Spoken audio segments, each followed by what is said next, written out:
байна. Тэгээ өнөөдөр манай зочноор гоё хүн ирсэн байгаа. Тэгээ өөрийгөө танилцуулаарай. Сайн байна уу? Намайг Туя гэдэг. Би өөрийгөө ер нь бол илэрхийлэхдээ гей эмэгтэй гэж илэрхийлдэг. Яагаад гэдэг бол би мэдэхгүй, зүгээр тэр гей эмэгтэй гэдэг илэрхийлэл надад өөр сэтгэлд илүү арай жоохон ойрхон буудаг учраас тэгдэг юм болов. Ер нь бол яг сэтгэл гэж ярьснаас сэтгэлээ чагнах юм бол ямарваа нэг нэр томьёо бол багтаад идэг тийм одоо сэтгэл надад байдгүй л дээ. Гэхдээ яг хуу нийгэмд өөрийгөө илэрхийлэхэд бол гей эмэгтэй гэж илэрхийлдэг нэг тийм эмэгтэй байна. Тэгээд одоо би Монголдо амьдардаг л дээ. Англид нэлээд олон жил амьдарчаад 2003 оноос хойш амьдарчаад Монголд анх удаага урт хугацаагаар ингээд ирчээд төр байж байгаа. Тэгээд энэ LGBT төвийнхаа хамт олонд бас энэ боломжийг олгож бусдтайгаа өөрийнхөө түүхийг хуваалцах энэ тавшааныг олгож байгаад маш их баярлаа гэж Гонтоо, Ken2-тоо та бүхэнтэй бас хэлмээр байна.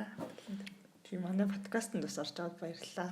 Тэгээд нөгөө нэг ер нь бол ингээд яг амьдралд хүндсэн ч юм уу хүмүүс одоо аут манай ангийнхан орж өгдөг шүү дээ. Айгуу цөөхөн ордог. Тийм байгаа хэд манай LGBT улсууд орох байх. Байгаа хэд манай LGBT төвийн хэд одоо баяах бах их мал ордог. Тийм тэгээд.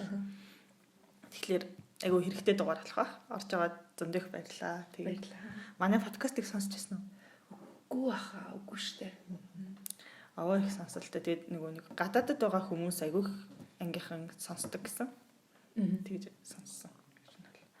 Би болохоор бас жоохон бас тасархаа ер нь тэр тал дээр жоохон муу тэгээд ер нь янз бүрийн юм сонсож байгаа гэсэн. Тий хаяа Facebook page дээр орж хаяа хардаг тэрнээс одоо яг тэгж подкастыг бол яг чихтэй сонсож үзэж байгаа юм байна. Хэдэн жилийн дараа анх Монголд ирж ийн гэсэн бэ? Би ер нь Англид 17 жил асуулцсан. Тэгтээ ер нь ингэж удаан ирээгүй бараг 6-7 10-аад жил болсон юм да тий. Монголд ирэх ямар вэ? Монголд ирэх үнээр гоё өстэй гоё. Цаг агаар нь гоё. Банк нартай. Тэгээд энэ Англид чинь бас хэцүү шттэ цаг агаар ер нь тий. Монголд Friday яг ингээд 10 жилийн өмнөхөөс бол ингээд хамаагүй нээлттэй тэмдэглэдэг болсон. Тэгээ тэр ялгааг харах ямар вэ? Одоо ирээд яг Friday ирээд таарчлаа шүү дээ. Тийм билээ. Яг Friday ирээд таарсан. Тэгээд хамгийн гоё миний яг анзаарсан юм манай залуучууд үнэхээр гоё байна одоо яг миний би ч одоо 40 гарч байгаа. Тэгээд миний 17 8 9 настай байхын үе одооний залуучуудын маань энэ 17 8 9 сартай залуучуудын маань үе шал ондоо гоё болсон байна.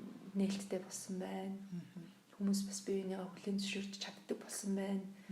Тийм хүнийг байгаар нь хүлээж чаддаг болсон, илүү болсон тийм нийгэмд амьдарч байгаа юм шиг тэгж гоё сэтгэл надад төрлөө.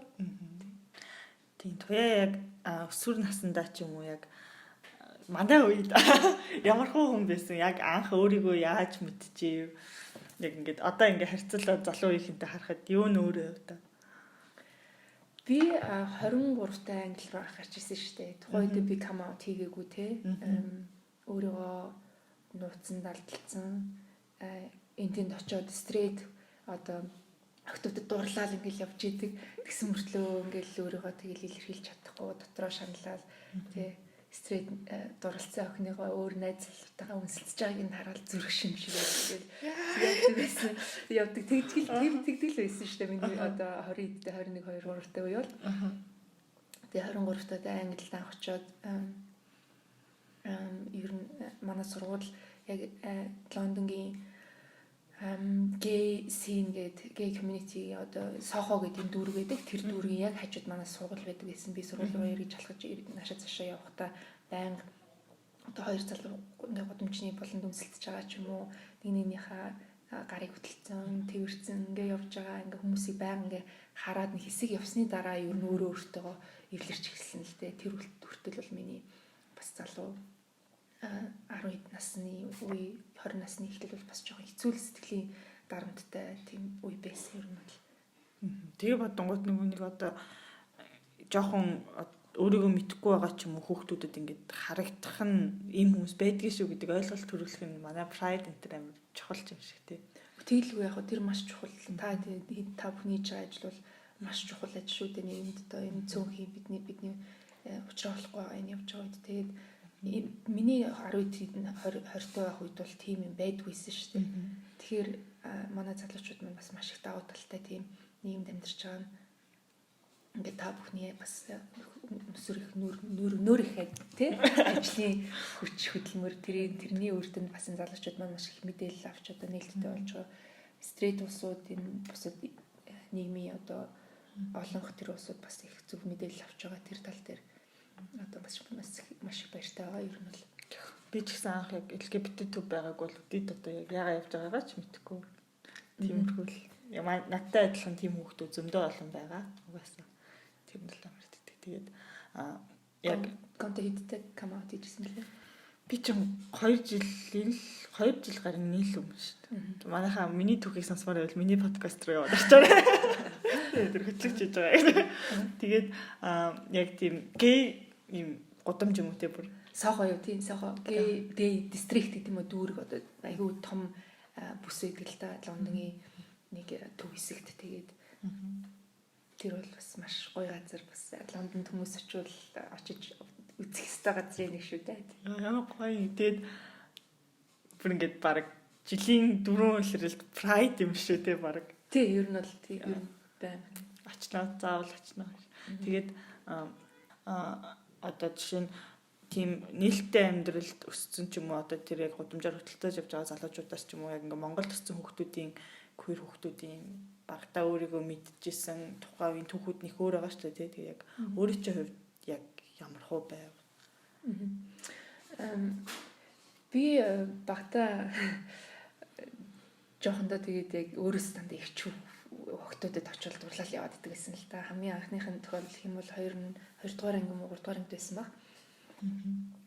Хүүхдийн ордны хийлийн дугууланд явдаг байхад манай хийлийн дугуулны нэг 9 дугаар анги надаас бүр хамаагүй ихч нэг ихч байдаг. Тэрэнд би миний одоо барай хамгийн анхны дурлал байсан баха тэр. Тэр 8 9-тэй гэсэн үг цаас болно. Тэгэл тэр ихчигээ дагаал хийлээ барайл дагаалгүйгээл стандар хаа яваад зэн хамт практис дадлахыг ингээл явдаг гэсэн тэр санагдтыг. Тэр миний хамгийн анхны тохиолдол. Гэхдээ тэр чинь жоох өгөөд тэгээд би тэрийг ойлгохгүй байгаа. Өөрөө улаах нартай үстэй айлан ганц хүн болоод ч тэр юм уу нөгөө тухайд би нөгөө ихчүү болохоор ихч хүмүүс ингээд дагаад надад тэрэн сэтгэлд ойрхон баан болов гэж боддог байсан юм шиг байна ер нь. Тэгээ яг 17 8 бүрээд арай жоох юмыг илүү жоох ойлгодог болцсон үедээ нэг удаа биш нилээ хэдэн удаа тэр чинь давтагдаал одоо нилээ хэдэн октодод дурлал ингээл ирэнгүүтээ чинь зааж юу болоод байгаа юм бол тэгэл ингээл бас асуулт гарч ирэл.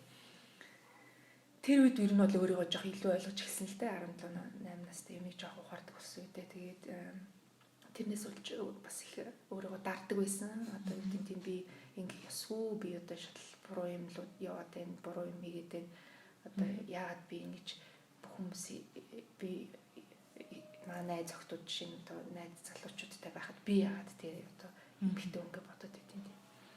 Гэж тэрнээс их сэтгэл шаналдаг зовдөг байсан л та их сэтгэлийн зовлонтой бидний бас бүгдээрээ нэлээд тулдаг юм бах тэр бол тий LGBTQI хүмүүсийн хувьд тий. Тийм. Гэтэ үнэхээр нээлттэй ч юм уу ингээ багаас нь мэддэг байсан бол арай дээрч байх байсан юм шиг тий. Хамаагүй дээр ч юм уу. Тийм зөв тэр ийм хүмүүс байдаг. Эн чин энгийн тэгээд ийм байгалийн ямар нэгэн чамд буруу байхгүй гэд хэлсэн бол ингээ хамаагүй хөнгө амьдчих гадсан. Тэр боловсролын системд тэрийг оруулж өгч ирсэн.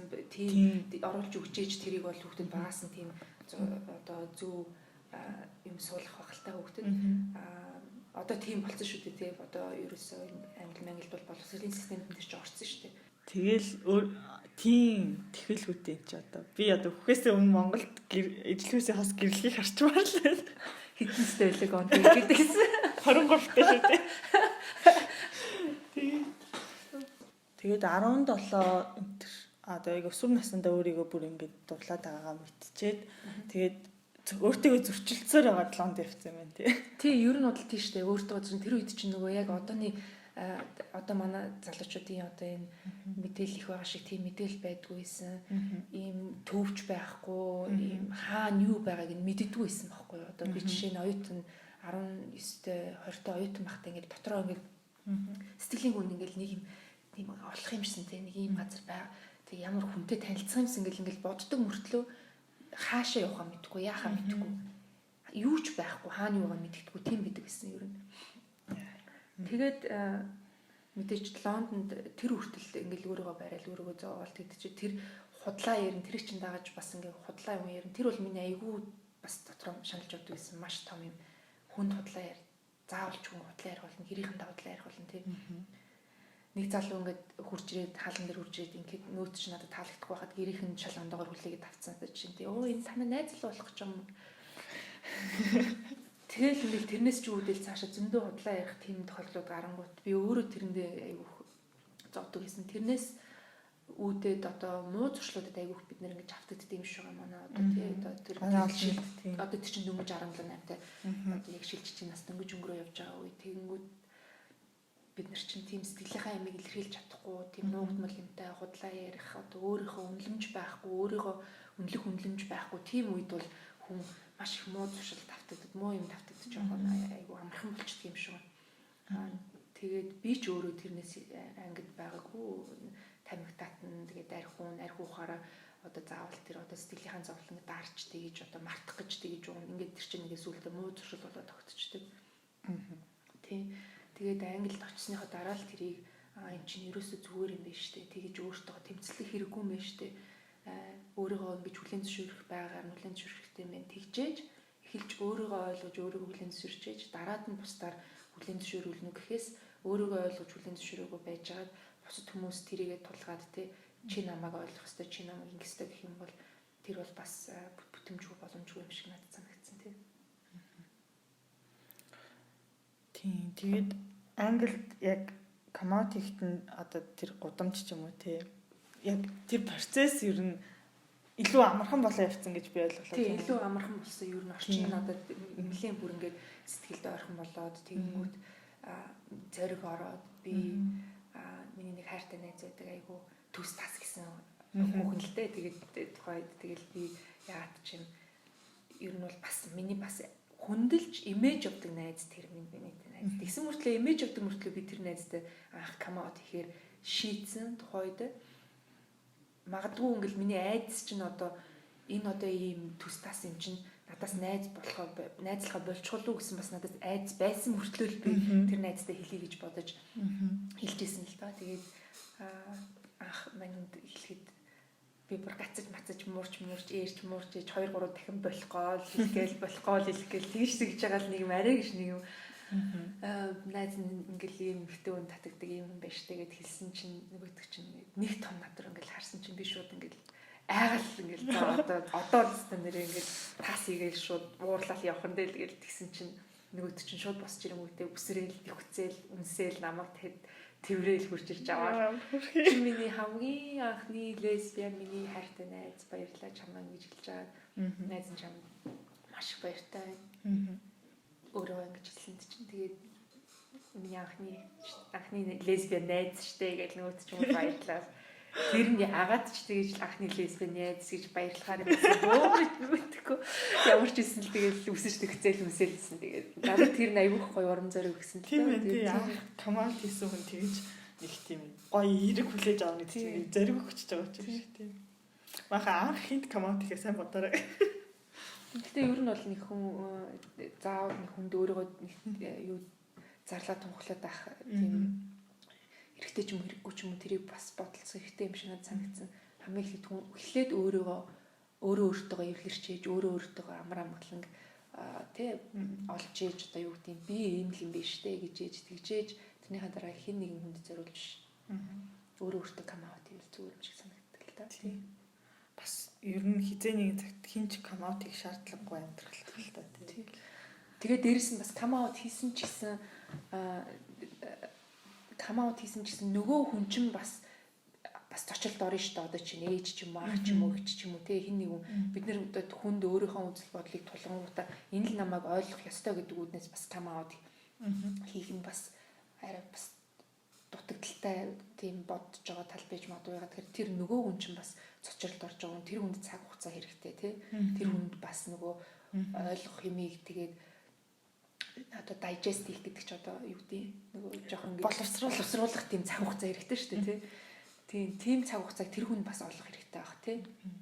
Камаут хийснийхаа дараа ч гэсэн. Тийм байна тий. Тэгээд ер нь бол өмнө нь Монголд ч юм уу жишээ нь хүн олдохгүйсэн гэж ярьжсэн шүү дээ тий. Тэгэл одоо найз захтууд чинь найз залуутай болоод ч юм тий. Миний бодлоор ингээ ангийнхны амьдрал ингээл хүмүүс чинь 15 14-тэй байсаа болцоол ингээд яг болцоон дээр туршлагажаад байгаа шүү дээ. Бид нар болохоор баг юм 22 23-тай комаутингүүтэй ингээд анхны болцоон болоод иддэг. Нэг тийм айгу шин ингээд нээлттэй амьдраад ч юм эсвэл ингээд найз охинтой болонгууд айгу шин юм айгу ингээд стрит хүмүүсээс хожуу туршлагажаад байдаг болцооны амьдрал дээр хосын харилцаан дээр ч юм уу яг тэрэн дээр төвхтэй юм байсан уу? Тэрэн дээр гэхдээ яг төвхтэй юм бол байгаагүй гэж бодож байна. Бүх юм өөрийн гэсэн цаг хугацаа нөхцөл байдал одоо хэв маягтай тохирч ингэж амьдрал болж хүн болгон 7 төр хүн бид нар чинь бүгдээрээ шал ондоо одоо зам замтай байгаа шүү дээ. Жам замтай тий. Одоо тэгэхээр заавал одоо нэг хүний тэр тал дээр өөрийн гэсэн цаг хугацаанд бүх юм болдог гэж боддог.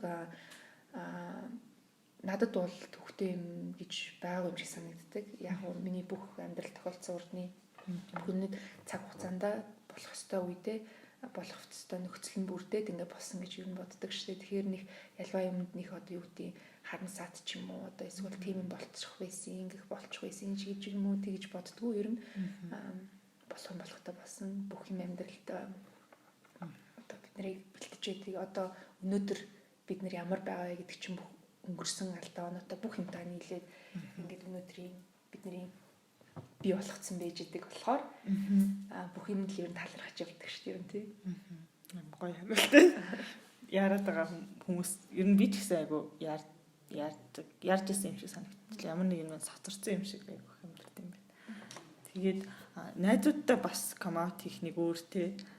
Ямар нэгэн байдлаар үеих жимчиг ингээд болохгүй бол ингээд гунж мунж болохоор ч юм шиг ойлгохчоор ч юм шиг гэр бүл жоохон хэцүү юм шиг санагдаад байдаг. Тийм, гэр бүл жоохон хэцүү. Тийм, гэр бүлийнхэндээ яг комаут хийжсэн түүхээ. Ахнар маань би бол тэр 3 ахтай л да. Тэгээд ахнарт бол жоохон надад хөндөй хол санагддаг. Хичнээн бид биендээ хайртай ч гэсэн ингээд яг ахнар ч одоо нэг жоохон нэг символ бэлэг тэмдэг маягтай байдаг шүү дээ тий. Одоо тийм болохоор би ахнараа ихний үед бол бүр ингээ хол ингээ хойно орхицсан ингээ тийм заяахан дараад нь тэгээ болох л үгээд хамгийн гол нь ээж хоёр маань ийсэн. Маань би энэ моохт нь би нэг англид тэр ч одоо би дөнгөж найз охинтой олцоод би эмэгтэйнтэй амьдарч байгаа шүү гэж аавдаа нэг цухалзуулсан. Гэхдээ манай ойлгоогүй бах тэрийг гэж боддог. Ойлгосон ч гэж мод ойлгоогүй ч гэж мод ойлгоогүй баг өнгөрсөн байх гэж би хувьтай бол боддог л доо. Тэгээд дараад нь ээжтэй бол бас тэгж адилхан хэлсэн. Тэгэхдээ ерөнхийдөө бол нэг тийм нарийн дитейлж гэсэн юм бол хэлээгүй. Тэгээ аав маань өнгөрсөн дараа ээж маань намайг англи бит хоёр хуучин их нэртэйгээ ингээд гэрлээд ингээд яг гэр бүл болоод ингээд амьдралаа цогоод эхэлсний дараа ээж маань ирж над дээр ингээд амардаг байсан нэг сармаар болоод ингээд буцдаг. Эхний жил ирчээд яг уу нэг химээрдгүй зүгээр ингээд энгийн сайхан ингээд манай ихнэр мэгнэртэй ингээд байж исэн. Хоёр дахь жилээс нь ээж маань бол ерөөсөө ингээл хандлага шал ондоо болоод ирсэн л тээ. Ер нь чи их гоё юм биш үү? Хоёр эмэгтэй хүн чи ингээд хамт ингээд хоолндоо хийгээд ингээд бүх юм хамтраад ингээд байх чинь ингээд амьдрах чи өстой гоё юм байна. Өстой өөр хий менежер айгүйх баярлж чинь гэд нэг удаа надад тим комент хэлэхэд бас тэгэл айгүйх гоё баярлсан. Тэгээд тэр бол цаанаас амьдрал донд орж ирээд ингээд яг бит хоёр биеиндээ ямар хандлагатай байгаа одоо бит хоёрын амьдрал ямар байгааг ингээд харж ирээд тэгсний үднээс тэр хүн хүлээн зөвшөөрсөн байх гэж би боддог ээж байгаа тийм. Ээж нь хиттэй нууцшаал. Тухайн ээж маань одоо байхгүй л дээ. Тухайн үед 60 орчим насны байсан тийм. Яг дөнгөж намайг хүлээн зөвшөөрж ирж байгаа үед бол 60 орчим насны лсэн тийм. Тэгэхээр баг одоо Монголд чинь 40-тэй ээжүүд л ойлгохгүй байна шүү. Тийм үү? Тийм шүү дээ. Би одоо өөрөө баг 40 гарсан юм чинь. Ерөөсөө 40 гарсан юм шиг харагдахгүй байна. Зураг тавиулах юм бол та нар харах хаа. Зураг тавиулж болно л надад нэг нуугдах юм байхгүй тийм. Nice. Тэгээд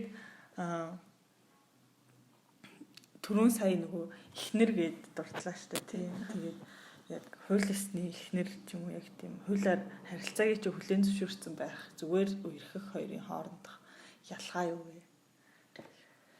Зүгээр хувийн хувьд би бодоход бол ер нь тэр бол их ялгаатай зүйл гэж боддгоо. Гэхдээ хүн хүний одоо юмыг хүлээж авах одоо болон сэтгэлийн тусгал ондоо шүү дээ тий. Тэгэхээр магадгүй гэрлэлтгээд энэ байж байгаа болохоор хүмүүсийг хооронд илүү холбож өгдөг юм байх. Миний хувьд бол нэг тийм угаасаа илүү дутуу бол тийм юм байгаагүй. Нөхцөл байдал, миний амьдралын нөхцөл байдал, хүн болгоны амьдралын нөхцөл байдал ондоо байдаг. Тэгэхээр миний амьдралын нөхцөл байдал гэрлэх басан шалтгаан маань бас айгүй онцлогтой болохоор Монголд тэрийг хүлээн зөвшөөрч чаддгүй. Бит хоёр манай эхнэр бит хоёр тухайн үед бол дөнгөж найз охтууд байхтай ингээд холын зайд ингээд байж хахад би Монголд нэг хэсэг ирчээд байж хахад манай найз охин Англид ингээд байж хахад англи хүн л дээ. Монголд бол угаасаа гэрлэлт тийм байхгүй шүү дээ. Тэгээд Англид очиж гэрлэхээс өөр арга байхгүй. Хамт байхын тулд бит хоёр гэрлсэн л дээ. Тэрнээс яг бэлэн болчоод гэрлэе гэж гисэн үднээс бол гэрлээгүй. Тэгэхээр тэр болохоор бит хоёрын амьдралын тийм тухайн үеийн тийм амьдралын нөхцөл байдал онцлог тийм байсан учраас гэрэлсэн. Гэхдээ яг одоо ингээд эргээд харахад гэрэлсэн амьдрал, гэрлээгүй амьдрал, хамт амьдарч байгаа хосороо партнершипээр амьдарч байгаа хосуудын хоёр амьдралын ялгааг үл баг байхгүй ч санагддаг.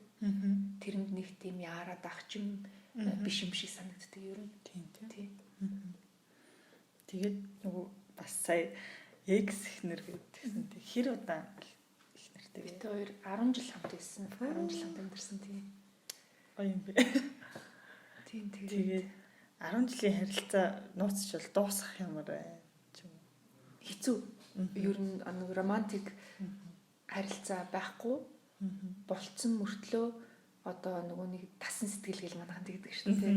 Тасан сэтгэл гэдэг чинь бас аюу хэцүү юм байт юм лээ. Аюу нэлээд зурлаж чангаацлаж аюу хэцүү сэтгэлийн тийм золонтой байж иж ер нь явандаа ингээд хүндэрсэн л дөө. Гэхдээ одоо бид хоёр стил одоо найзууд тийм маш бинийгаа хайрлж хүндэлж ингэж биенийхээ амьдрал бас ингээд байдаг тийм харилцаатай байдаг.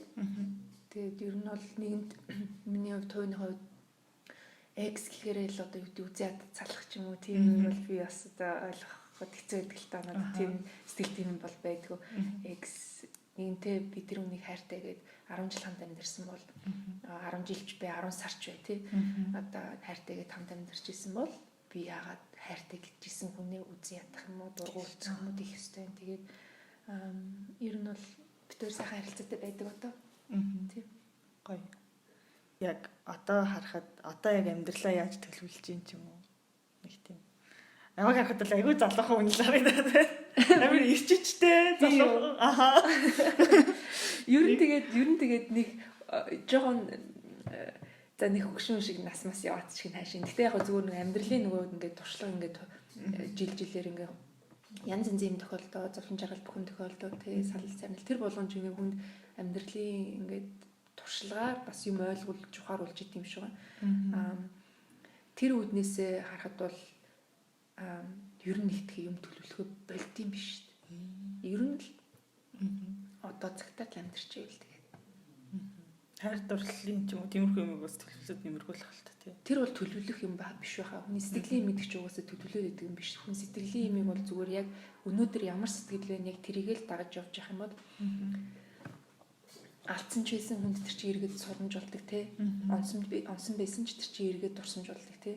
Тэгэхээр ер нь ямарваа нэг юмд төлөвлөөд имээгээд айгаад ч юм уу эсвэл одоо энийг тэгчүүл ингэж болов энийг тэгчүүл ингэж болов энийг ингэчүүл яачих болж гэдэг юм нэг тийм эргэлцсэн тэнгэлцсэн security тийм найдвартай баталгаатай ямыг харж хөдөлсөн тийм юм бол нэг тийм одоо би бол хийхэ болцсон мөлий. Тэгэхээр ер нь одоо цагтаа амьдраад тэр нь л ер нь надад жаргалтай санагддаг юм. Сэтгэлээрээ яг сэтгэл юу хүсэж байна тэрийг хийж. Тэгээд одоо ер нь Монголдо ирж амьдрий гэж бодож байна уу? Ер нь буцаад англи руугаа явъя гэж бодож байна уу? Би одоо 7 хоногийн дараа буцаж явах гэж байгаа.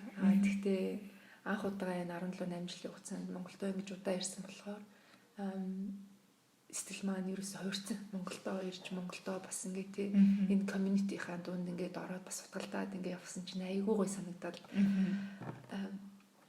community-ийн хувьд ч гэсэн ер нь монгол хүн гэдэг хувьд ч гэсэн тий ер нь монгол сайхан юм цаг агаар ингээд бидний ер нь онцлог гэдэг монгол гэдэг онцлог чинь бас их учиртай юм билээ бас тэрийг бас би буруугаар ойлгодог байсан мөлий урд нь Монгол гэхээрээ л нэг ганцхан монгол хэл цээжэдэлтэд гэж буруугаар ойлгодог гэсэн юм лээ. Гэхдээ ер нь л бид нар чинь монгол гэдэг хүн бол бас л их олон талын онцлогтой юм байна. Тэгээд тэрийг бодоод бас ер нь Монголдоо илүү цаг хугацаа зориулж одоо мэдээж гарч байгаа ч гэсэн би бас залуу хөвөрөө байна. Тэгээд залуу байна. Тийм болохоор бас энэ залуухан ирч хүч одоо байгаа зүйлийг Монголдоо зориулвал